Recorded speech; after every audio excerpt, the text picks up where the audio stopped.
Hi, I'm Annie Botticelli, and welcome to my September 2019 horoscope report for you. I'm going to give you the top 3 must-knows for your sign, including details like looking at the actual charts and seeing what fields of experience these aspects in the sky are going to drill down for your specific sign and what that looks like and how you can best use the energies. I offer so many free resources. Most of the things that I do are free. So you definitely want to tap into all of the things that I am offering to you. Besides these monthly videos that I offer always a month early, you can also go to cozybysweetstarlight.com to get written horoscopes by me and all kinds of other astrology and other blogs. You can go to anniehelpsyou.com to see all of my astrology blogs plus inspirational blogs and other things there. You can sign up for my free email newsletter where you get a written write-up of the month to come a month early, plus my 28-day virtual coaching program for free at anniehelpsyou.com. So definitely make sure you're tapping into all of the things I am working hard every month to offer you. Now I'm going to go into the details of what your sign has to look forward to in September 2019. Hello Virgo friends, welcome to my September 2019 horoscope report for you. We have an amazingly busy astrological profile this month because we've got around 28 aspects that are making mischief or making sweetness. So we've got just a very, very, very busy month. I'm going to talk about my top 3 as well as point you in the direction for resources I've created to help you understand all of the aspects. As usual, there will be no shortage of details. This month is especially relevant to Virgo placements because even though you've had a lot of Virgo energy already coming up in August, the rest of you still have your birthdays coming in September. So for those of you who haven't had your birthdays yet, happy birthday. And we have all of the personal planets moving through Virgo. And as they do, they're going to bump up against your Virgo placements. A lot of the aspects in the sky are also either going to directly tie in through aspect to your Virgo placements or be in earth signs that will send beams of energy to your Virgo placements. So there's just an amazing amount going on this month. I'm going to give you lots of details. I'm going to drop the charts in and show you the difference between the early, middle, and late degree charts, what areas of life will be aspected by these top 3 aspects that I'm going to mention, so what kinds of changes and shifts and areas of focus you can expect to see this month. Okay, so many of the things we're going to talk about will be true for all early, middle, and late degree placements, but there are going to be places where I differentiate out different information or different time frames, depending on whether you're an early, middle, or late degree placement. So let's see where you are in this. Early is our August born or 0 to 9 degrees. Middle, September 1st through 10th, or 10 to 19 degrees. Late, September 11th through the rest of the sign, or 20 to 29 degrees. And if you have a Virgo moon or Virgo rising, this is equally for you, as the moon chart, the rising chart, and the sun chart each show a different picture into the view of our astrology or your astrology for the month. And so there are going to be 3 things I'm going to focus on in this reading, the 3 top must-knows for Virgos. The first is we're going to talk about the solar return. And even though this is typically associated with birthdays, you Virgo moon and Virgo rising friends, I'm going to show you how this is also relevant to you. The second thing is going to be all the planets are in Virgo, personal planets. Woo! It's all about y'all this month. And not only is that going on, there are a massive amount of aspects that this stellium in Virgo is going to connect with. So we're going to talk about that. And the third is that as the planets move into Libra, your money sector is going to start to be enhanced. And for the early degrees, this is going to start earlier. This is going to stagger for the rest of you even into October, but we will talk about that when we get up to that point. Okay, so a solar return is when the sun in the sky gets back to the same point that it was at when you were born. I always call this orbit field a running track through the sky, kind of like a running track at a park, where there are people with different fitness levels moving around. So the moon is like the young athlete who takes 27 plus days to get around. And then Pluto is like this really old guy who just had a hip replacement, and he has his walker, and he's taken 240 years, literally, to move around that circle or orbit. It's not quite a circle. And then all the other planets are somewhere in between. So if you just imagine that the chart is a snapshot of where they're all at in the track in their run around the orbit, then you can kind of get a visual on that. So the sun takes 365 days to get around the track. And when that comes back to your sun, that is called the solar return. And that is the birthday, and that is where birthday wishes come from. Birthday wishes are astrological. The sun in the chart represents what we want. Every placement in the chart represents something. The moon represents needs. Venus represents how we love and other aspects. Mercury represents our communication and other aspects. And each of these placements represent something, and the sun represents what we want. So when the sun in the sky gets back to the same point it was at when we were born, or when the sun in the sky smooches your rising sign or your moon sign or any other placement, then that sun, the energy of want, desire, enhances it in your life, and a portal is opened. So we live in a heliocentric reality, which means that the sun is at the center of our existence. When we look at charts, it's from a geocentric reality. So the Earth is here in the middle, and all the planets are moving around us, which we know the sun is not exactly, moving a degree a day. But from the geocentric perspective, everything's moving. But in our reality, we're in a heliocentric reality. So the sun is at the center of our reality. And the sun, representing what we want, I believe, is pointing towards us being in a place where we're, this domain of the earth is a place to create our desires and to manifest from our desires. So on your birthday, and when the sun crosses over your rising sign or your moon sign, there's a nice portal for your desires, and that's where birthday wishes come from. But you also can use this for at any other time when the sun is making notable aspects in your chart. So definitely look at my video, search for Annie Making Wishes Come True, and you'll see my video about how you use astrological power periods for your manifesting. But the first point is to know that the rest of you who didn't have birthdays at the end of August or have the sun cross over your moon or rising, you're going to have that this month. And so we had talked about last month how before the sun gets over into this first house, which is the rebirth section, you can see this nicely staggered here, this early, middle, and late degree, which is why I separate them out. So starting right from the beginning of the month, you early placements, you already have your first house accentuated. We'll talk about what that means. The middle degree, you're starting to have that energy whisper in here, but throughout the month, these planets will crowd here. And then later in the month, these planets will be here for you late degree placements. So it'll be staggered by multiple weeks. When the planets are in the 12th house before they get into the first house, that's the time when you get to see the things that you don't want or focus on the things you don't want. And a lot of fears and anxiety come up. And this is a really great time for inner work, inner reflection, thinking about the year, thinking about what you created and what you can do to create more of what you want. So this cycle of moving out of the psyche into the physicality, which is what is represented by this crossover of this line between the 12th and first house, is very representative of this time. So after that point, like on that day that the sun crosses your Virgo placement, then it's the rebirth. It's getting into your physical body. It's out of the mind and emotion space and into your physicality, taking action, doing things, being out in the forefront, being active. And fortunately, September is one of the best months in 2019 and even in 2020 for taking action, because September 2019 and January 2020 are the only 2 months for the rest of 2019 and 2020 where there's no personal planet retrograde or the shadow period having some kind of sway in the month. Now, there will be points throughout 2020 that you can use to move forward, and I do go into a really nice timeline with details if you watch my September 2019 must-knows for all signs.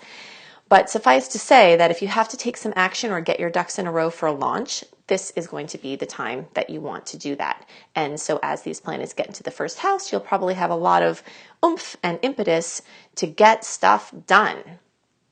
The first house also relates to everything about your physical body. So your relationship with your physical body, your self-esteem, your exercise routine, your image, you know, how you're putting yourself out in the world, how people see you,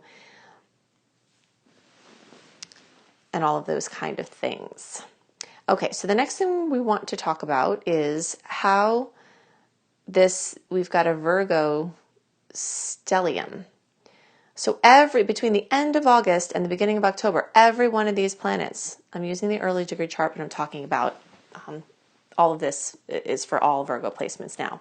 So between the end of August and the beginning of October, all of these planets are going to, well, we're focusing on these, are going to cross over your Virgo placement. So that means Mercury bringing news, Mars bringing energy and your will, the Sun bringing creativity and the energy of where you shine, Venus ruling money and love and design projects and, you know, aesthetics and things like that are all going to bump up against your placement. So I always think about each of these planets as having a personality.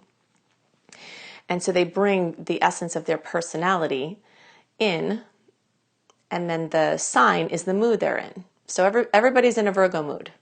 So basically you want to be productive, you want to see to, you know, getting basics covered, you want to get grounded, you want to be in the material reality and get organizational systems and, you know, things that you do every day, get your health and all your diagnostics and, you know, everything that just is, or the dentist appointments, you know, things that you want to get done.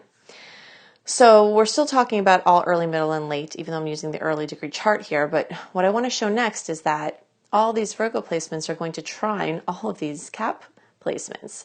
So this is a big deal. This is bringing more emphasis on work, your place out in the world. And again, it's an earth energy. So it's just practical things, ambitions. And since Pluto is involved, there's transformation afoot. Saturn is involved, there's long-term plans and building a foundation for long-term stability. And the South Node involved is clearing up karma, or if you have positive karma, so things that you've done in the past that can come to light in a wonderful way now. These planets are also opposing Neptune. So for all placements, this can bring uncertainty, confusion, some self-doubt. This can bring breaches to security. So, you know, just look out for those things. It can definitely bring overstimulation and exhaustion. This is very likely going to be a very, very busy month like August was. And so you might have to balance out all of this oomph with some rest and retreat and trying to, you know, use the unseen realms and the intuition realms, which is represented by this water, you know, to balance some of this earth energy. Some people can experience an opposition as, I call it a superhero transit. So it's like you have all the balls up in the air and you're like, whoa, all the balls are in the air. Look at what I'm doing. Look at all these balls in the air. And they're not dropping and you just have them up and you're like, wow, this is really cool. So the very positive end of an opposition, we always kind of fear oppositions because we know they're going to bring stressors in one way or another, even if it's stress because it's something good, like there's a lot going on in one area of your life and a lot going on in another area of your life and you're being pulled in two different directions. So it can feel like something is working against something you're trying to do, that there's antagonism. Those are all possibilities, but when you hit it just right, you'll definitely access your superhero self. And that's one of the objectives that I always have for these oppositions. So then we also have all of this stellium of Virgo planets are going to come and square Jupiter. Jupiter's recently direct as of August, so expansion moving forward. Our you know, luck bringer was going backwards. Now it's moving forward. So things that had been stalled out earlier in the year, like close to April, could have started to come back in a big way now. And so in August, all of these planets before they got in Virgo were in Leo, and they kissed this Sag placement here, and it was much easier and more harmonious. Now, this is crunch time. So when these Virgo placements come and square Jupiter, that means either you're expanding too rapidly and you have to tone it down, you're expanding too rapidly and you need a foundation that's stronger to support the growth, or you've overcommitted and now you have to streamline, or there's work that has to be done because you committed to things and now's the time where you have to actually deliver or show up or get your system together to follow through with the things you've committed to. So, again, it doesn't have to be a bad thing, but it is a stressor. It is a stressful aspect. So we know that there's going to be some pressure on, but it is pressure that creates diamonds. And so this is the type of energy that can create diamonds. I want to take a quick look at the houses that are aspected besides the 1st and 12th. We've already talked about that for you all. But with these stelliums, okay, so the first house, and I'll go over what these houses mean. I just want to get everybody on the board here. So the 5th house for the early degree, we talked about the 1st house, the 4th house for the early degree, and then the 7th house because this Neptune opposition. Then the 4th and 3rd, plus the 5th, plus the 6th and 7th for you middle degree placements. And then for the late degree placements, we're going to add in for you, you've also got the 4th and 3rd, but this is more in the 6th. Okay, so here's a grid to help us see this better. Remember that the fields of these houses are fields of experience we have as humans. So as planets are transiting through or having aspects with planets in that field of experience, that is an arena of your life that gets lit up at that time.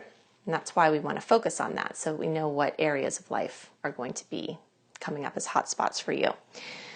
So all early, middle, and late degree placements have some emphasis on the 4th house, which is home, family, housing, real estate, home-based businesses, inner childhood psychology, so things, having to do with unresolved things from the past. This could also have to do with genealogy, ancestry, anything about your roots. So you may see these things come up in a big way, all early, middle, and late degree placements. If you have to buy or sell a home, this is a fantastic month for that. Completely free from the personal planet retrogrades, it's much easier contractually. There are speed bumps to get through, but it is much more clear than if we're dealing with a retrograde. So I do love this month for purchases of permanence, especially. Early, middle, and possibly late are also going to see the 5th house be aspected. So look for magic and possibly some mischief in the house of your romance, your children, yours or others that you are related to or work with somehow. Your creativity, creative projects. If your creative babies are your only babies, then you can see creative projects there. This is also a house of hobbies and fun and hidden talents. This is a lesser discussed aspect of the 5th house. I often see when the 5th house is aspected, we have a chance to find something that we're good at. And usually that comes through experimentation. So like you're like, I got this urge to take this random class, and you take it and you're like, oh my gosh, not only is this fun, I'm actually kind of good at this. So you may see some of that.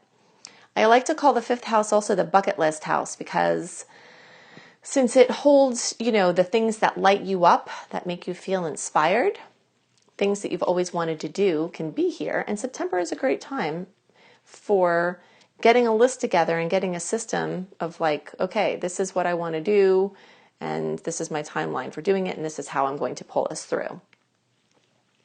Middle and late degree placements have the 6th house accentuated, which is also the house of Virgo. So essentially all signs have the energy of the 6th house in one way or another because of the planets in Virgo. But middle and late degree placements additionally have some 6th house focus. So this has to do with pets, things you take care of every day, your health regimen, your health period, diagnostics. We talked about that before. Anything having to do with yoga, your disciplines, your meditation, your office dynamics. This could have to do with work things as well. And for self-employed people, this can also have to do with work things. Your organization and your systems, your routine in general.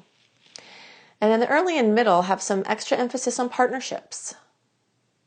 And I am going to bring back this topic of partnerships here for point number 3, but just know that some of these aspects can bring extra mischief, extra magic, for early and middle degree placements from the aspects we've discussed because of the house placement of one of the players here. Okay, so the third point I wanted to talk about is as these planets move into Libra, as they will at the end of the month, the second house is going to start to become accentuated. So early placements, you could start feeling this mid-month, but definitely towards the end of the month, this is going to come up. Middle degree placements, towards the end of the month, you will have this emphasis over here. Late degree placements, you might not really feel this until October, but I'm going to talk about it anyway so that you're prepared for it coming, and also just in case you feel whispers of it earlier. And this has to do with the second house. Okay, so the second house is our house of earned income, our money house, making money, spending money, budgeting, material items. So you could see a boost or a focus in that area. Budgeting and, getting your money situated and figuring out how to get to your financial goals may be one of the areas of focus. Some people may purchase something of material importance. And if you're going to do that, the stars are free from personal planet retrogrades and retrograde shadow periods until October 12th. So basically, I will go over this timeline in that in a more visual way, in more detail, in the September 2019 general horoscope report. So if you look up Must Knows September 19, Annie Botticelli. But just to kind of give you a quick overview, through September through October 12th is open. So big purchases, if you try to make them in that time, you'll be out of the personal planet retrogrades. Otherwise, it will be December 9th through February 2nd of 2020. That's a big, nice open window. And I love that time for many, many things. But then 2020 is going to be a year of retrogrades. So besides a couple of bubbling up points, which I talk about in that general video, we're inwards and backwards. And don't worry, there are lots of wonderful things that retrogrades are good for. But those big purchases, those big plans, those big launches, those are the kind of things you want to do when the planets are more clear. Okay, so this money house, there's something I want to tell you about your money. Okay, so Virgo people will have anywhere between a little and a lot of Libra representation in their second house.